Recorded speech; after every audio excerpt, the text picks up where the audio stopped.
Hola. No sabes lo nerviosa que estaba Josefina, porque la vez pasada fueron 3 intentos, así que estaba yo con el corazón súper latiendo y me alegra que estuviera la primera. Ah, ¡Bienvenida! qué bueno. Me- Gracias por la invitación. no, me da muchísimo gusto recibirte y déjame les cuento a quienes nos van a ver por qué estamos de manteles largos, decimos en México, hoy con la invitación a nuestro Instagram Live. Les voy a platicar. María Josefina Escobar es la presidenta de nuestro directorio. Entonces, eso vuelve tan especial este encuentro que estamos teniendo el día de hoy, Josefina. Y quiero hablarles un poquito de lo mucho, de la muchosidad de María Josefina. Es psicóloga, magíster en psicología clínica infantojuvenil de la Universidad de Chile, magíster en psicoterapia y doctora en psicoterapia también de la Universidad de Chile y de la Universidad de Heidelberg. Fue directora ejecutiva del núcleo UDP de Neurociencias. Es académica e investigadora del Center for Social and Cognitive Neuroscience de UAI, que ahorita me dices qué significa UAI, porque traté de interpretarlo, pero no lo logré. La Universidad Adolfo Ibáñez. Ya. Es experta en apego y en adopción, y bueno, eres también investigadora. Así que bienvenida, te doy la más cordial bienvenida con mariachi y todo a este espacio, Josefina. Gracias por aceptar. No, muchas gracias por la invitación. La verdad que un gusto estar acá, estar en este espacio. Muy bien. Bueno, pues ya Germán ya dijo qué interesante el tema que vamos a platicar y bueno, la verdad es que desde que te invité y tú me fuiste compartiendo algo de la información que han recabado, yo que he quedado sorprendida con los datos que han podido recabar. El tema que nos trae ahora juntas es cómo están las niñas y los niños en pandemia. Sabemos que la crianza opera en un contexto ecológico y en un momento histórico. Y las personas que estamos creando en este momento estamos escribiendo un capítulo de la historia para el cual nadie nos preparó, Josefina, y Así es. que tiene un montonal de desafíos. ¿Nos quisieras hablar de esta investigación que se llama Cuidemos a nuestros niños, la campaña que lanzaron? Sí, sí. Mira, esta es una investigación que, como digo yo, es una investigación que me gusta mucho porque a diferencia de las investigaciones que suelo hacer, es una investigación que nació de la clínica y no de la academia. Yo trabajo en la academia, entonces, en general, mis preguntas de investigación nacen de ahí. Y esta es una investigación en la que surge a partir de un par de colegas que trabajan en la clínica, ¿sí? Y que además todas somos mamás, ¿no es cierto? Entonces empezamos a ver cómo este tema del confinamiento, la pandemia, cómo estaba de alguna manera impactando en nuestros niños, en nuestras niñas, y qué podíamos hacer para entenderlos y para ayudarlos mejor, ¿no? Entonces, la primera encuesta que lanzamos con este estudio Cuidemos a nuestros niños fue en mayo del año pasado, como a comienzos de la pandemia, ¿no? Y ahí hicimos una encuesta que llegó a aproximadamente 6.000 familias que respondieron. Entonces fue recabar mucha información acerca de cómo estaban viendo a los niños, ¿no? Y además el objetivo de este estudio no solamente era ver cómo estaban los niños, sino que a partir de eso empezar a entregar herramientas, ¿no es cierto?, a las familias y orientaciones a las familias respecto a qué estaba pasando con estos niños, ¿no? Así que, y después tuvimos una segunda etapa que la hicimos en octubre, que fue como una especie como de seguimiento, porque encuestamos como a las mismas familias, y estas respondieron alrededor de 1.000 familias, ¿sí?, del primer grupo. Y ahí en octubre vimos que los síntomas que habíamos empezado a ver en mayo, ¿no es cierto?, mostraban un empeoramiento, ¿no? Empezaba como a acentuarse más determinada sintomatología. Y en este momento estamos con una tercera etapa, y esta tercera etapa le hemos enfocado a los más pequeñitos, que creemos que son los que están de alguna manera siendo afectados como fuertemente, ¿no? Porque tenemos a niños que han nacido en pandemia, ¿no es cierto? Entonces, no solamente se ven afectados, no solamente aparece esta sintomatología más disruptiva o sintomatología internalizante, sino que además estamos preguntando acerca de hitos del desarrollo también, que lo que estamos viendo en la clínica también es que hay cierto retraso, ¿no es cierto?, en algunos logros, ¿no es cierto?, o pérdidas de algunos avances que se habían conseguido y que se van para atrás, ¿no?, que tienen que ver en una etapa en donde todo lo sensorial es tan importante, ¿no es cierto? Estamos en una realidad en donde si salimos con un niño chiquitito a la calle, es como, si toca algo, es como, cuidado, no toques, está sucio, no es como la prohibición a la exploración, ¿no? Entonces, estamos tratando de ver si eso también se ve reflejado un poco en lo que notan los papás, las mamás, los cuidadores de los niños. Qué interesante, Josefina, porque justamente al inicio de la pandemia sabíamos que iba a haber repercusiones y pasa algo, el ser humano no hay nada a lo que no nos adaptemos y a veces algunos padres y madres se nos olvida que estamos todavía en pandemia y estamos esperando que los niños tengan conductas normales ante una situación evidentemente atípica y evidentemente anormal. Entonces pareciera que tenemos que estar recordando que todavía estamos en pandemia, que todavía hay un montonal de restricciones, que muchos niños que, como tú dices, nacieron en pandemia, no tuvieron este arranque que los demás sí tuvimos y que esto obviamente va a tener repercusiones, pone aquí Ali Rey Nike, en lo vincular, por ejemplo, en el desarrollo, en la manera de procesar la información, en la manera de percibir el mundo. Y viendo tu estudio, Josefina, yo veía que hay varios síntomas o señales que se fueron mostrando para con estos niños y con estas niñas. Por ejemplo, narran que estaban más demandantes y esto es normal porque con ese nivel de estrés y el estrés que ya cargamos los adultos, pues es obvio que va a tener una repercusión en demandar más porque el cerebro está más desregulado. ¿Nos quisieras contar de qué fue lo más interesante que tú encontraste en este estudio, lo más revelador? Y yo creo que ese es uno de los puntos interesantes porque además, yo aparte de tener este estudio de niños, también trabajo el tema como de burnout parental, ¿no? Entonces también estoy como por otro lado estudiando qué nos está pasando con el estrés de los adultos, ¿no? Entonces, yo creo que acá se juntan dos puntos que son súper importantes, ¿no? Porque dentro de la sintomatología que aparecía era que habían aumentado un porcentaje altísimo de los mamás, de los papás, relataban que un 75%, después en octubre fue el 79%, decía que los niños estaban más demandantes, ¿no es cierto? O que tenían mayor reactividad emocional, que tenían problemas de sueño, que tenían más miedo. Y si uno piensa, ¿no es cierto?, los síntomas que estoy mencionando, como los problemas de sueño, la reactividad emocional, la dificultad en términos como de aceptar cambios en la estructura, el nivel de demanda, etcétera, hablan mucho también de respuestas bastante adaptativas, ¿no es cierto?, en términos de un contexto muy incierto, muy cambiante, muy estresante, que de alguna manera en todas las familias, en mayor o menor medida, entra a la casa y llega a los niños, ¿no es cierto? Entonces, es una forma, ¿no es cierto? Por ejemplo, el nivel de demanda y que eso se mantiene estable. Ahora miraba un poco cómo iban los datos de esta tercera etapa, que llevamos alrededor de 2.000 familias, y aparece nuevamente, ¿no es cierto? El nivel de demanda ahora está como en el 85%. ¡Wow! Subió Que ha mucho aumentado el más. nivel de demanda, ¿no? Y tiene que ver con esto, ¿no? Con una necesidad de quienes son las figuras de apego principales, ¿no? Y qué es el rol que cumplimos nosotros, ¿no? Es como, frente al estrés, vamos a esa base segura que nos tiene que regular.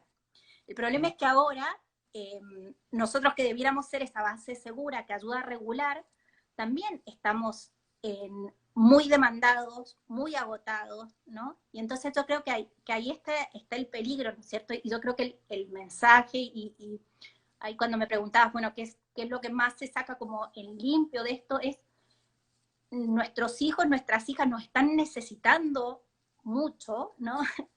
Efectivamente nos están necesitando mucho, porque estamos en un contexto estresante.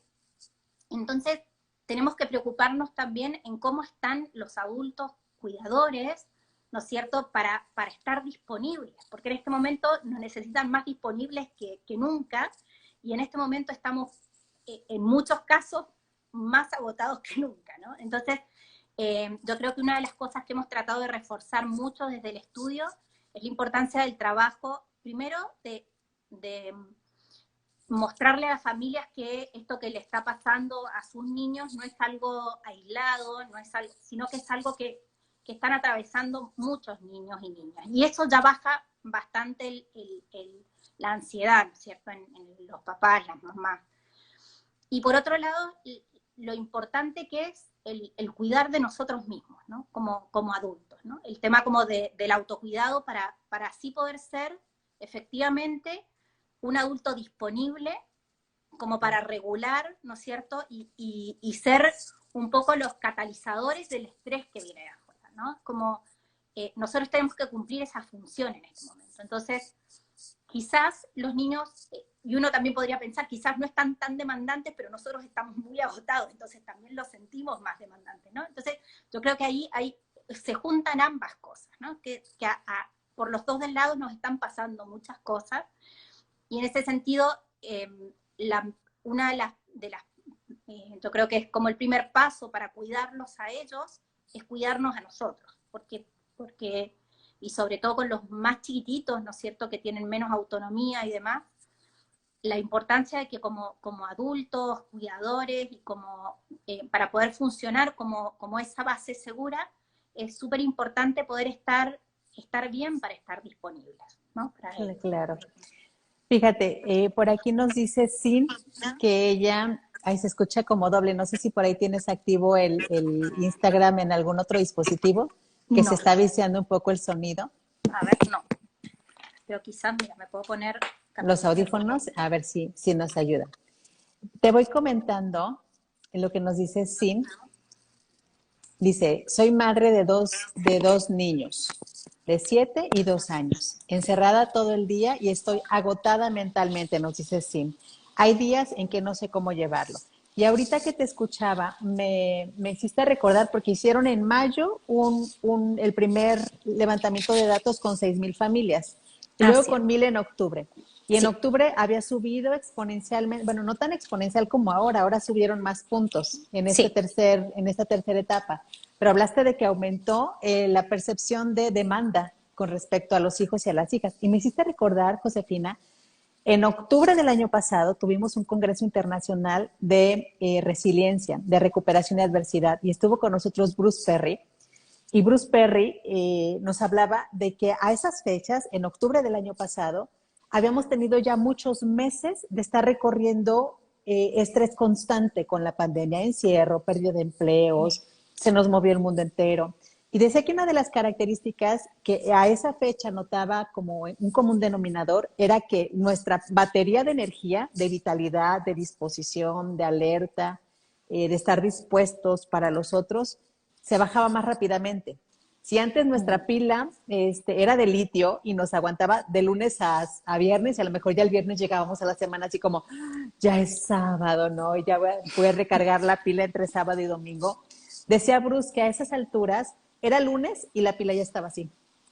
Claro. Entonces, que esto que estás diciendo me da total sentido, porque aparte lo que tú dices es una conducta adaptativa, o sea, estas señales que las voy a nombrar, lo que tú encontraste, lo que ustedes encontraron, porque es un colectivo de personas que están trabajando en esto, es que los niños y las niñas fueron más demandantes, tuvieron conductas regresivas, tuvieron problemas de sueño, se mostraron más desafiantes, tuvieron problemas de concentración, se peleaban más, notaban más tristeza sin razones aparentes, cambios súbitos del humor, y notaron que un 23% de esas niñas y de esos niños jugaron menos.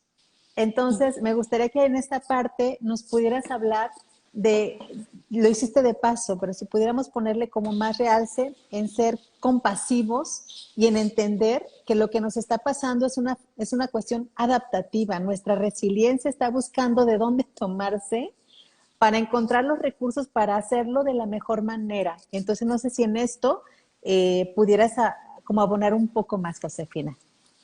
Sí, mira, yo creo que efectivamente, ¿no es cierto? Vemos que estamos más agotados y que en relación a esta conducta adaptativa de los niños, podemos decir que los síntomas, los signos que aparecen en ellos, tienen que ver justamente con una llamada de atención, con un pedido de auxilio, ¿no? Auxilio. Y en ese sentido también una cosa que notamos es que el cómo se presentaban o cómo se manifiesta este pedido, este llamado de auxilio para los más chiquititos y para los más grandes fue distinto, ¿no? Entonces, en los Ah, más grandes, por ejemplo, predominaba todo es la sintomatología más internalizante, más ansiosa, más de connotación depresiva, ¿no es cierto? Mientras que en los más chicos, los preescolares y más chiquititos, aparece más la conducta disruptiva, por ejemplo, ¿no? Entonces, también hay como distintos lenguajes, ¿no es cierto?, a la hora como pedir ayuda, ¿no? Entonces yo creo que en ese sentido, si uno pensara cómo hablarle a los papás o a las mamás, los cuidadores en relación a esto, yo creo que lo primero es mostrarles que en definitiva no es que tu hijo esté más peleador por ser peleador o porque está caprichoso o porque, sino que efectivamente está de alguna manera, ¿no es cierto?, tratando de expresar lo que le está pasando, ¿no es cierto? De la manera en que lo puede, de que lo puede expresar, ¿no? Cuando uno, cuando uno logra primero entender por qué aparece la sintomatología y logra ponerse como en esos zapatitos, ¿no? Es como que ya estamos como con otra disposición para responder a esto, ¿no? No es lo mismo sentir que mi hijo está haciendo una pataleta porque es un caprichoso, a que mi hijo está haciendo una pataleta porque se frustró, porque no tiene las herramientas para hacer, ¿no? Como que yo creo que un primer ejercicio importante para los papás es tratar de entender eso, que lo que están manifestando tiene que ver con algo que están viviendo y que no tienen cómo ponerlo en palabras, ¿no? Como, entonces, por eso es tan importante, ¿no es cierto?, el ser capaces como papás, primero, de estar disponibles, después el tratar de leer cuál es la necesidad o qué es lo que hay detrás, ¿no es cierto?, de esto que están mostrando, ¿no? Hay papás que, por ejemplo, están muy preocupados como con conductas regresivas, como por ejemplo, mi hijo se pasa ahora a dormir a mi cama y antes no lo hacía. Bueno, en este contexto, ¿no es cierto?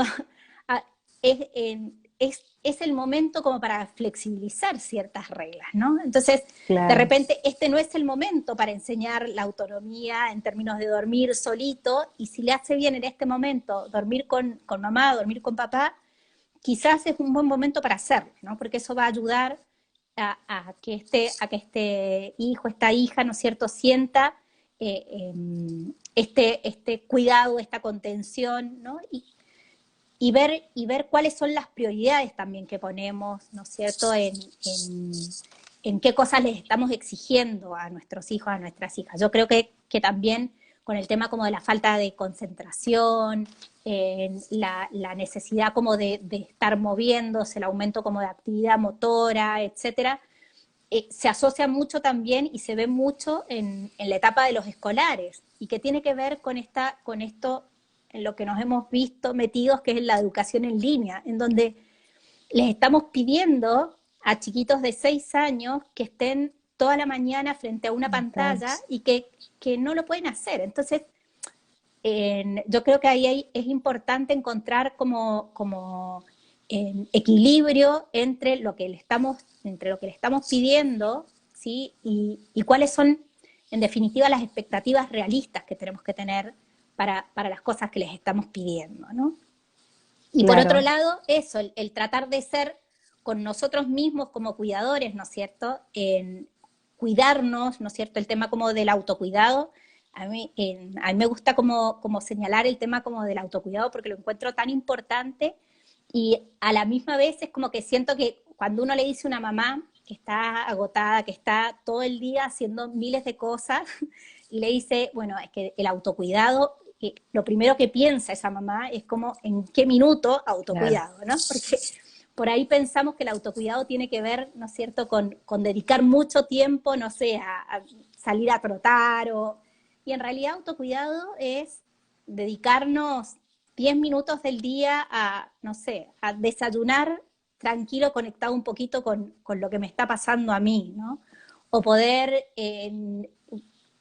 hablarme de mejor manera, ¿no es cierto? Hablarme de una manera cariñosa a mí mismo, ¿no? Como empezar como a ver de qué formas, ¿no es cierto? Somos más cuidadosos con nosotros mismos, ¿no? Yo creo que hay pequeñas cositas que uno puede ir como, como mejorando en el cuidado a uno mismo, ¿no? Que no tiene que ver con tiempo para dedicar, ¿no? Y lo mismo con nuestros niños, con nuestras niñas. Yo te decía recién, bueno, ellos lo que necesitan ahora es a papás disponibles. Y cuando uno dice, bueno, pero ¿en qué minuto también, qué minuto tengo para dedicarle a mis hijos, ¿no? ¿Por dónde priorizo?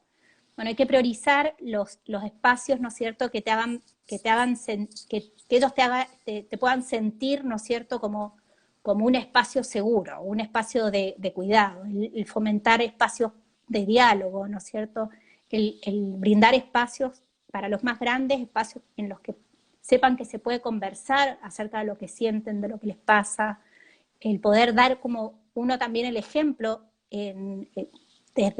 con un lenguaje, ¿no es cierto?, que sea cercano a los niños, pero también de lo que nosotros sentimos, porque de esa manera podemos dar un modelaje respecto a cómo hablar de lo que uno siente o de lo que a uno le pasa, poder dar espacios para que uno para que los más chiquitos puedan preguntar acerca de las cosas que están pasando, ¿no? Porque, por ejemplo, con el tema de todo lo que nos hemos visto enfrentados con la enfermedad, la muerte, etcétera, al comienzo yo siento que como familias éramos muy cuidadosos respecto a qué escuchaban los niños, ¿no? Ujú, Y ahora sí. esto está normalizado tanto que de repente ya estamos hablando de que se murió tal persona o se enfermó, que está muy grave, ¿no es cierto?, delante de nuestros niños sin tanto filtro, ¿no? Y entonces tenemos que volver como a frenar y a pensar, ¿no es cierto?, qué es lo que estamos transmitiendo, cuál es, cómo traducimos un poco lo que está pasando y devolvemos seguridad y un poco de control sobre lo que está pasando a nuestros niños, a nuestras niñas, ¿no? Cómo manejamos el tema, por ejemplo, de los miedos y la ansiedad, que son síntomas que han aparecido, ¿no es cierto? Hay muchos niños que están con temas de tener miedo a quedarse solo en una habitación, aun cuando hayan otras personas en la casa, ¿no? Y esos miedos tienen que ver con un tema con un tema que va mucho más allá del poder o no poder estar solo, ¿no? Tiene que ver con esta necesidad de contención y de saber que hay un otro que cuida y que protege, ¿no es cierto? Y que no te van a cambiar y que no van a desaparecer, ¿no es cierto?, en función de todo lo que estamos escuchando, ¿no? Entonces, tratar de volver de alguna manera a la seguridad se vuelve fundamental, ¿no es cierto?, en este contexto, ¿no? Claro, qué interesante escucharte, Josefina. Mira, por ejemplo, dice Merceditas, autocuidado es escucharte. Dice Paz Amada, autocuidado es disfrutar de la ducha en la mañana. Vero dice, creo que es fundamental el trabajo en equipo en la familia. Si hay otro cuidador, alternarnos espacio cuando uno necesita tiempo para uno mismo. Y bueno, por eso es que lo quiero ligar ahorita en cómo la comunidad se vuelve tan importante estos adultos que estamos a cargo, que yo hablando en primera persona, yo he tenido momentos de miedo, momentos de agotamiento, me he descubierto en momentos de depresión, Josefina, de pronto estoy durmiendo mucho. Ya cuando la cama a mí me atrapa, digo, ya estoy en algo que no es habitual. Y recuerdo mucho al inicio de la pandemia, que en FAI, cada vez que iniciábamos una junta, antes de entrar a cualquier tema operativo, era, ¿cómo estás? ¿Cómo les está yendo con la pandemia? Y se nos iba a veces una hora, Josefina, de la reunión en hablar de que estábamos agotados, de los hijos que se estaban peleando, del miedo, de que enfermó un padre. Entonces, una hora de tiempo que podríamos pensar que era tiempo improductivo, si lo vemos desde la lógica capitalista. Pero si lo vemos desde la lógica de la manada, esa hora era importante cada 15 días o cada semana, dependiendo de las reuniones, porque éramos como esa escucha sensible de personas que trabajan con nosotros, que están criando y que estamos ahora sin una frontera clara entre lo público y lo privado, entre lo laboral y lo familiar. Entonces lo quiero ligar con esto, que el autocuidado no nada más tiene que ver con uno a nivel personal, sino lo ligo con el comentario que hicieron, tiene que ver con la familia extensa, tiene que ver con los vecinos, tiene que ver con los centros de trabajo, tiene que ver con los centros escolares, tiene que ver inclusive con la política pública que se ha develado la carencia que tenemos en la protección a quienes cuidamos y que estamos realmente en un sistema que nos atrapa y que cuando se nos borran esas guarderías escolares, esas guarderías institucionales, pareciera que no sabemos cómo vivir. Entonces, la pregunta que yo te quiero hacer es, ¿encontraste cosas en los niños y en las niñas a través de preguntas que le hiciste seguramente a los cuidadores principales? Pero en la investigación hubo algo que delató cómo estaban los cuidadores, como, no sé, si le preguntaras a los niños, oye, ¿qué cosas has visto en tu mamá? Qué interesante todo lo que podrían decir, ¿no? Sí, sí, yo creo que algo que faltó, ¿no es cierto?, es escuchar las voces de los niños, ¿no? Y efectivamente las respuestas estaban dadas por los cuidadores, porque tomamos familias con niños de 0 a 11 años, ¿no? Entonces eran los cuidadores los que respondían, y sí habían un par de preguntas que iban ligadas a qué era lo que más les estaba costando a ellos como cuidadores, ¿no? Lo primero y interesante, ¿no es cierto?, con esto que mencionabas de cómo se ha develado las carencias que hay en términos como de cuidado, es que una de las cosas que también se ha visto, ¿no es cierto?, con la pandemia, es cómo hay todavía desigualdades de género en términos de cuidados, ¿no es cierto?, que son abismales, ¿no? Entonces, donde las mujeres nos hemos visto muy sobrecargadas, ¿no es cierto?, en términos de crianza, los quehaceres domésticos, más el trabajo remunerado, ¿no es cierto? Entonces, a mí me llama la atención que además de eso, que lo dicen las cifras, el estudio nuestro fueron 6.000 familias que respondieron, pero de esas, la mayoría, un 90 y tanto, ¿sí?, que respondieron eran mamás, ¿no? Mujeres. Como hasta para hablar sobre los hijos, ¿no es cierto?, quien toma la palabra son las mamás, como si los papás no tuvieran qué decir, ¿no? Es como, eh, y en ese sentido, ¿no es cierto?, qué importante, ¿no?, cuando hablabas de la importancia como de la manada, ¿no es cierto?, y de pensar en cómo nos apoyamos. Yo creo que algo que es súper relevante, sobre todo cuando contamos con familias que existe una pareja parental, ¿no es cierto?, la importancia de la corresponsabilidad, de la coparentalidad, ¿no es cierto?, en los cuidados, ¿no? Eh, y nada, y dentro de las cosas que las mamás, ¿no?, o que los cuidadores reportaban, ¿no es cierto?, como muy difícil en esta etapa, aparecía mucho el tema, por ejemplo, de no encontrar espacio para ellos mismos, ¿no es cierto? Y también aparecía el miedo, ¿no es cierto?, eh, a, a perder la paciencia, ¿no es cierto?, y tratar mal a nuestros hijos. Que fíjate que en la primera etapa, eso apareció como en un tercer lugar, como en términos como del orden en cómo aparecían como las preocupaciones o los miedos, ¿no? Pero estaba mirando los datos de esta tercera etapa y esto aparece como de los que más preocupan, ¿no? Dentro de los que más preocupan. Y yo creo que tiene que ver justamente con esto, con el nivel de agotamiento que tenemos, ¿no? El agotamiento parental se asocia a los malos tratos en la infancia. Y tiene que ver no con que seamos malos papás o malas mamás, sino que, en definitiva, un papá, una mamá, un cuidador agotado, ¿no es cierto? Y como lo define el agotamiento parental, es un papá que está agotado, pero que además está funcionando en piloto automático, está desvinculado como emocionalmente, en el sentido de que está funcionando como en automático, ¿no? Hace que sea un papá o una mamá mucho menos regulada para responder a cualquier estresor cotidiano de la crianza. Y que además los estresores cotidianos de la crianza ahora se ven como amplificados, ¿no es cierto?, por cómo están nuestros niños y nuestras niñas, ¿no? Entonces tenemos una fórmula explosiva ahí para el tema como de cómo trabajamos el tema de los malos tratos, ¿no? Que es un tema que nos importa tanto en FAI, ¿no? Y, y yo creo que en ese sentido es súper importante, ¿no es cierto?, la comunidad, ¿no es cierto?, y cómo apoyamos, ¿no?, y cómo nos apoyamos entre quienes estamos criando, ¿no?, para poder llevar mejor, ¿no es cierto?, todo esto nuevo, ¿no? Todos estos desafíos que se nos han presentado en la crianza, ¿no?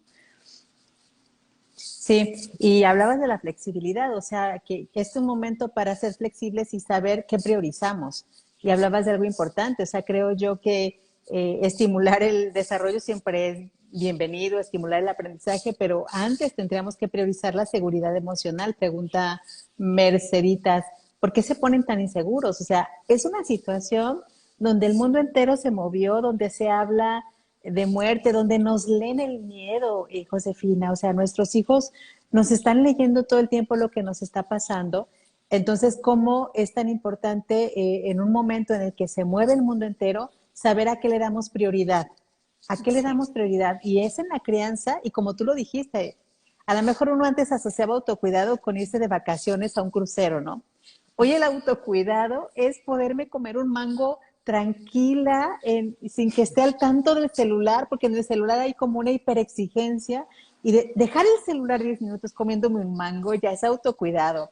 Ya es autocuidado, a lo mejor dormir de corridito, porque también el sueño en adultos, yo lo he visto con algunos consultantes, se ve alterado, hay más despertares, hay como, cuesta más trabajo conciliarlo porque hay como temas pendientes rondando en la cabeza.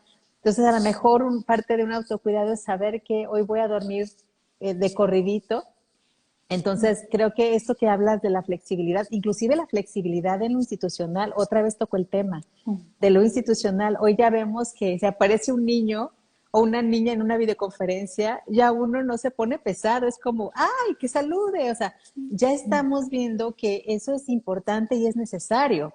Hoy hice una llamada con alguien de un instituto y me decía, Luz, qué pena, no voy a poder estar en la reunión. Mi hijo está sintiéndose muy mal y es como, date el tiempo. Yo veo, muevo otro evento y nos vemos en media hora. Y en media hora ya estaba más calmada, pero son cosas que antes uno no tomaba como de referencia, Josefina, como que era una junta, era ejecutiva, no tiene que aparecer ningún niño y hoy como que se han flexibilizado. Yo creo que una palabra importante, no sé qué opines tú, es eso, flexibilizarnos. Sí, yo creo, estoy totalmente de acuerdo, ¿no? El tema como de flexibilizar en en los distintos aspectos, ¿no? Porque esto que mencionás, es como que hemos dejado a entrar a nuestras casas, ¿no es cierto?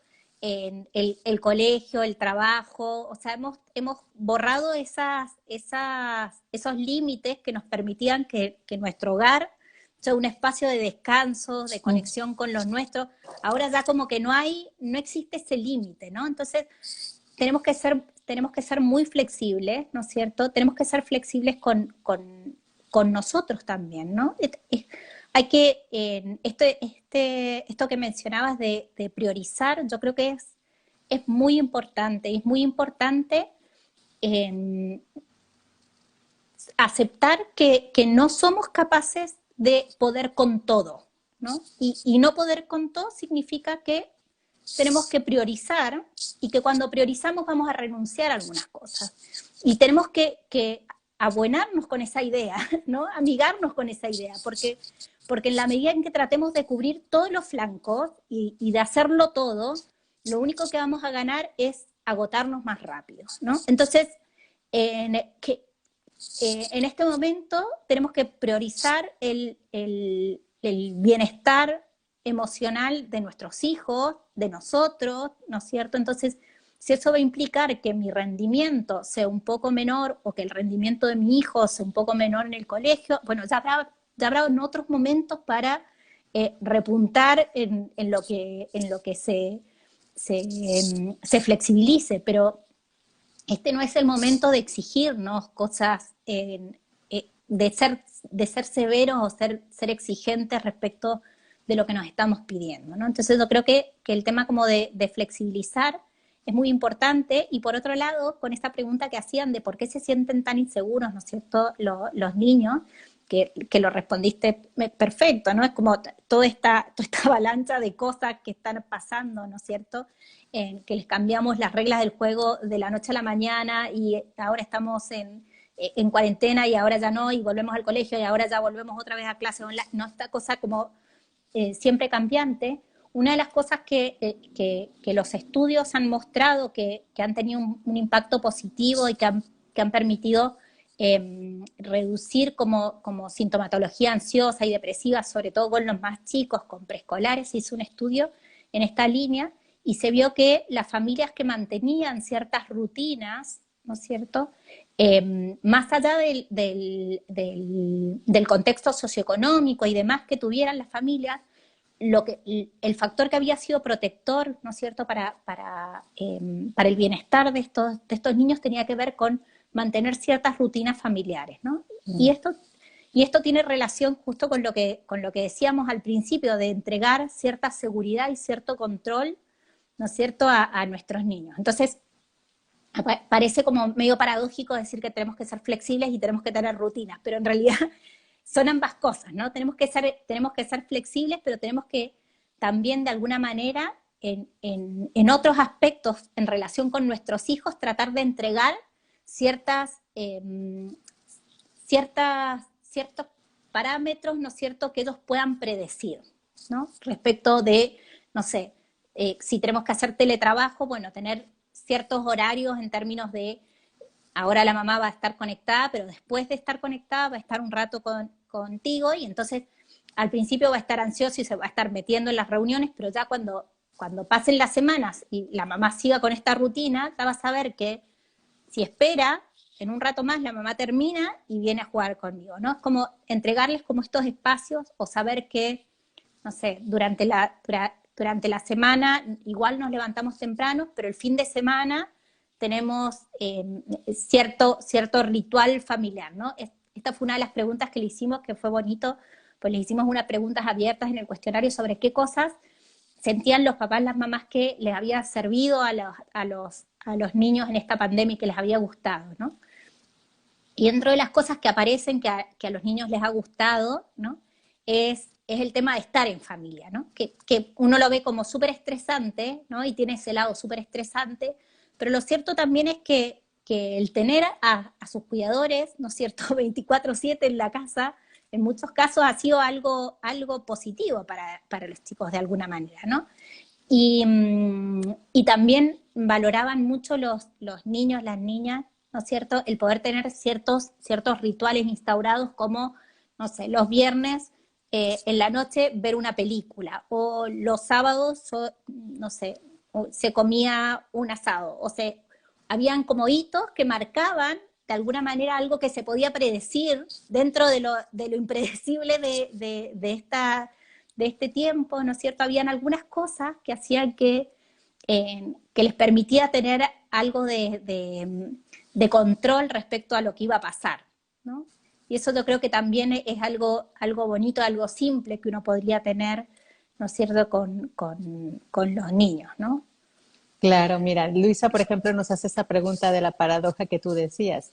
hasta qué punto ser flexibles sin que eso se nos salga de control. Y por eso es que, ¿a qué priorizamos? ¿Con qué sí priorizamos ser flexibles? No sé, yo te puedo decir que cuando han venido a consultarme, sobre todo adolescentes, los papás están muy preocupados por la calificación, claro, van a universidad y el récord les cuenta para becas y demás. Y yo siempre, cuando los acompaño me he preguntado, ¿en algún momento van a pasar 20 años, Josefina, y vamos a ver el récord de calificaciones de la Secretaría de Educación Pública y vamos a ver que en el 2020, ¡fum!, cayeron exponencialmente las calificaciones de muchas niñas, niños y adolescentes? Pero eso tiene un relato contextual, histórico, y un día vamos a comprenderlo, pero qué mejor comprenderlo ahora que en 20 años que un investigador nos diga, claro, bajaron las calificaciones porque había pandemia, carajo, eso ya lo podemos estar comprendiendo hoy. Dentro de 20 años alguien como tú se va a meter a la data y va a decir, claro, y hubo más casos de depresión, hubo aumento de suicidios. Este año, el 2020 y nos va a dar muchos datos para que se investiguen, pero la verdad es que estamos escribiendo esta historia de la mano de nuestros hijos y por eso es tan importante saber en dónde flexibilizas y en dónde hay rutinas que estructuren, porque finalmente la estructura se vuelve predecible y ante el estrés algo que necesitamos es que algo sea predecible y es a lo que te refieres cuando hablamos de este control, que no es el control de tenerlo todo, sino de organizar la experiencia de niños y de niñas. ¿Qué responderías a esto? ¿Cómo ser flexibles sin que esto se nos salga del control? Nos dice Luisa. Sí, yo creo que el tema como de la flexibilidad viene por el lado de ver qué cosas vamos a priorizar, cómo vamos a revisar un poco cuáles son las reglas, si uno pensara como en términos como de reglas dentro de la casa, uno podría como ver cuáles son las reglas que flexibilizamos, cuáles son las que movemos y cuáles son las que rearmamos, ¿no? Porque ser flexibles no significa que vamos a perder, que no vamos a poner límites, por ejemplo, ¿no? Los límites es una forma de entregar seguridad, ¿no es cierto? Mostrar que existen ciertos márgenes para actuar, eso también da seguridad a los niños, ¿no? Y los necesitan a los límites, ¿no? Pero no podemos ponernos rígidos con algunas cosas, ¿no es cierto?, que en este momento quizás sean tan relevantes, ¿no? Si mi hijo se estresa mucho para conectarse en clases en línea, y no quiere estar frente a la pantalla, y es llanto, y se pone, y se enoja, y entonces yo me tengo que conectar a mi reunión de trabajo, y entonces estoy nerviosa, y lo reto, que se ponga, que se conecte, y él llora, y yo no sé qué, y es un momento de lucha, probablemente es mucho mejor solución no conectarlo, ¿no es cierto?, conversar con esta profesora, ver de qué manera cumplimos con la tarea o no, si es que fuese relevante hacerlo, ¿no? Pero quizás no, quizás ahí a lo que hay que apostar es a disminuir el estrés, ¿no es cierto?, que me permita a mí poder conectarme en mi reunión de trabajo, que quizás tengo que hacerlo, y darle el pase libre a mi hijo que para esto no se conecte, y conectarlo cuando yo pueda estar con él, que pueda ayudarlo a estar sentado, a estar más tranquilo, que no se va a poner nervioso si le preguntan y no entiende la instrucción, porque no hay un adulto que esté mediando, ¿no? Entonces, yo creo que en ese sentido hay que ser flexibles, ¿no? Hay que ver en qué cosas tenemos cuáles son las batallas que tiene sentido, ¿no es cierto?, pelear, y cuáles no, ¿no es cierto? Y que en definitiva, yo creo que ahí yo creo que las mamás, los papás en ese sentido saben dónde aprieta más el zapato, ¿no? Y ver cuáles son los puntos en donde tiene sentido, ¿no?, poder flexibilizar ciertas reglas o ciertos aspectos dentro de la crianza, ¿no? Lo que decíamos recién, por ejemplo, el dormir con la mamá o el papá, o el dormir con la luz prendida, o quizás mi ideal como mamá es, o por ejemplo, mi ideal como mamá es que mis hijos yo tengo un hijo de 3 y uno de 5. Mi ideal sería que no pasen tanto tiempo viendo pantallas. Pero en la actualidad, si es que no ven pantallas y yo tengo una reunión o tengo que hacer una clase y no tengo otro adulto que los mire, es mucho más sano que se queden viendo un rato pantalla. Yo termino mi reunión rápido y bueno, y después estoy con ellos, porque si no, la otra alternativa es que estén pidiéndome ayuda, que yo me ponga nerviosa, que los rete, que me enoje, que se enojen, que se pongan a...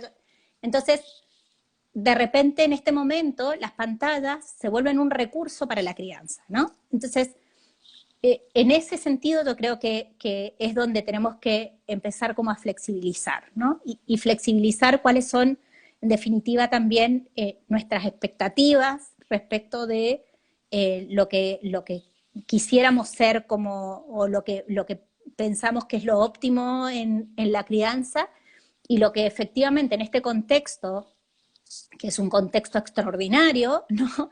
Es lo que podemos hacer, ¿no es cierto?, en función de los recursos que tenemos en este momento para hacerle frente, ¿no? Yo pensaba los otros días, escuchaba a una colega que hablaba acerca del tiempo de calidad, ¿no? Uno les dice a los papás, bueno, porque algo que nos angustia mucho a los papás, a las mamás, en esta cosa que se han borrado los límites entre el trabajo y la vida familiar y demás, es que pasamos poco tiempo, le dedicamos poco tiempo a nuestros hijos, aun cuando estamos todo el día con ellos, pero es como que estamos trabajando más y es como una cosa medio enredada.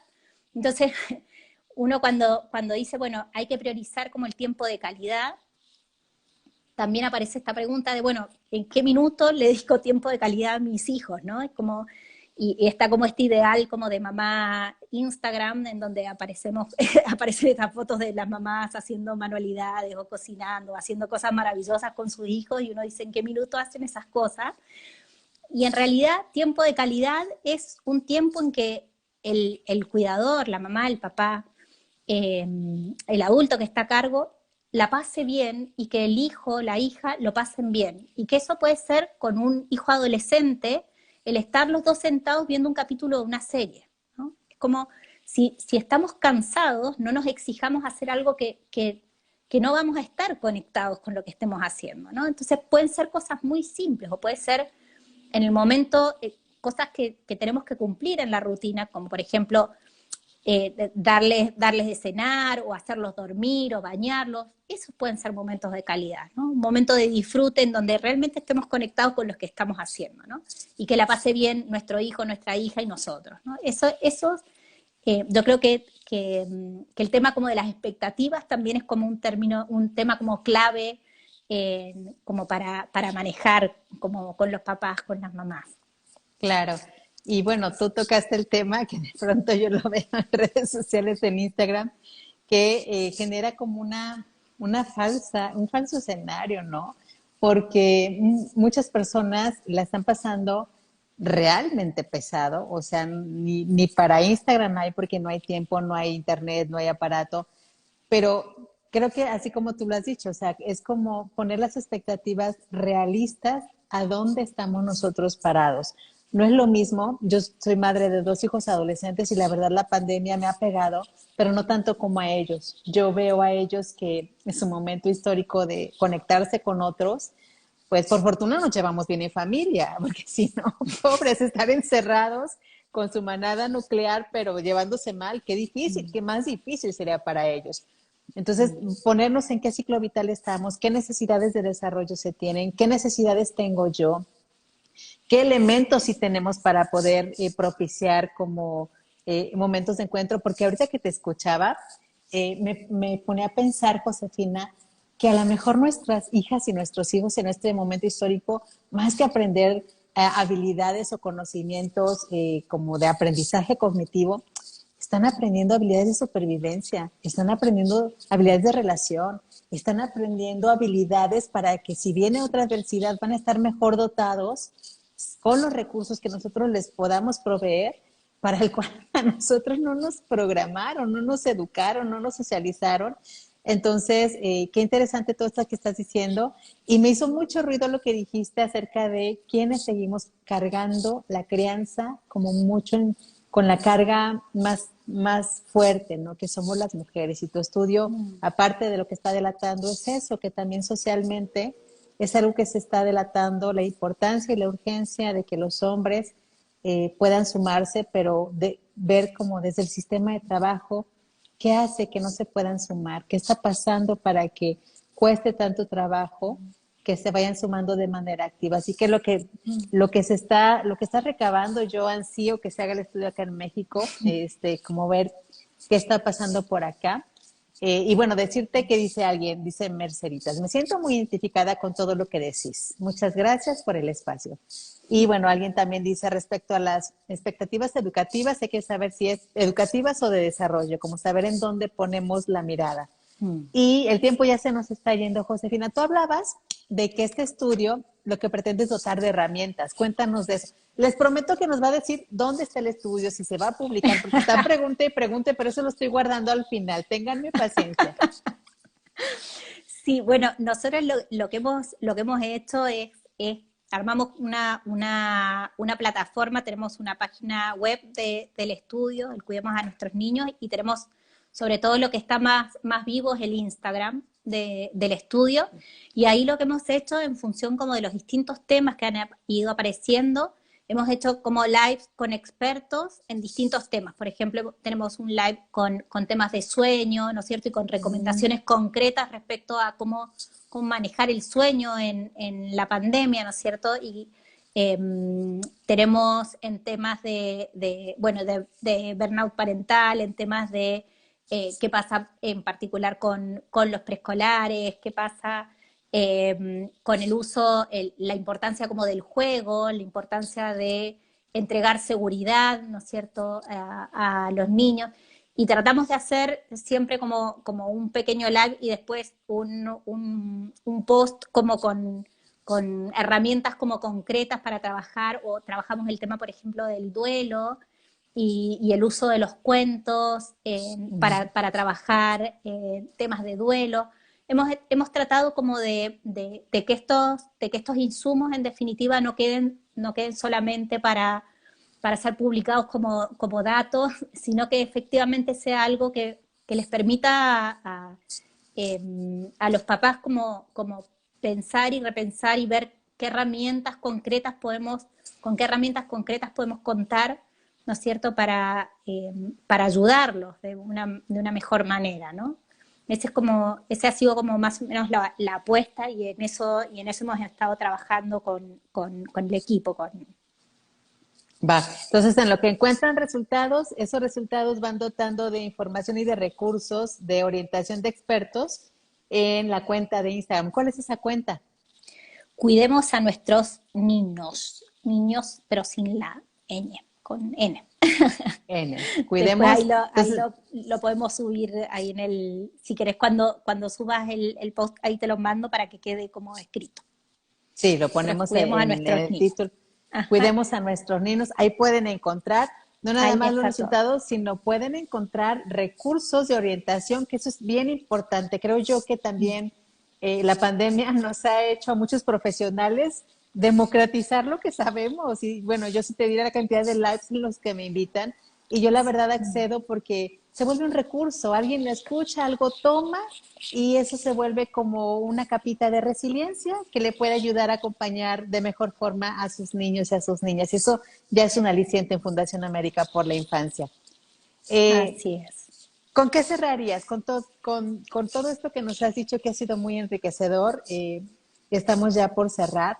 ¿Tú con qué cerrarías después de la reflexión de todo este estudio, de lo que han aportado, de lo que te has adentrado a las familias, muchas familias que no son pocas, como con qué cerrarías? Creo que el mensaje como central es que es importante reconocer que en este momento nuestros niños, nuestras niñas nos están necesitando, y nos necesitan bien para ellos, ¿no? Nos necesitan como esta base segura, disponible para ellos. Y entonces que para poder cuidar bien de ellos, tenemos que saber también cuidarnos bien a nosotros mismos. Eso yo Bien. creo que sería como el mensaje. Bien, y busquemos esos espacios, por breves que sean, es un momento de respiro, un momento como de conexión, y bueno, yo también lo pondría como en esa capacidad de tener una presencia, no nada más con el otro, nos cuesta estar presentes con nosotros mismos, escuchar la tripa, escuchar el pecho, escuchar el cansancio, escuchar la soledad en la que estamos, escuchar el desamparo y eso ponerle palabra, que también eso nos ayuda con respecto a los niños. Niños muy pequeños no tienen la palabra para organizar la experiencia y nosotros, bueno, la tenemos. Así que yo te agradezco muchísimo tu tiempo, Josefina, desde que pacté contigo, la reunión fue muy grato, eres una persona muy accesible, es muy fácil poder acordar contigo algo y la verdad cuando platico con personas así, para mí, más que la sapiencia, me conecta a lo humano y lo humano acompañado de sapiencia, un deleite. Así que un gusto que estuvieras acá en nuestro Instagram. Muchísimas Muchas gracias. gracias, Luz. Muchísimas gracias a vos. Y bueno, este live va a quedar colgado para que etiqueten, compartan, comenten, porque de lo que se trata es que más personas podamos estar teniendo información que nos ayude a sobrellevar esto. Así que compartan, etiqueten, comenten y en un ratito más ya quedará colgado. Muchísimas gracias, Josefina. Descansa rico. Gracias. Un abrazo grande. Cariños. Gracias. Bye.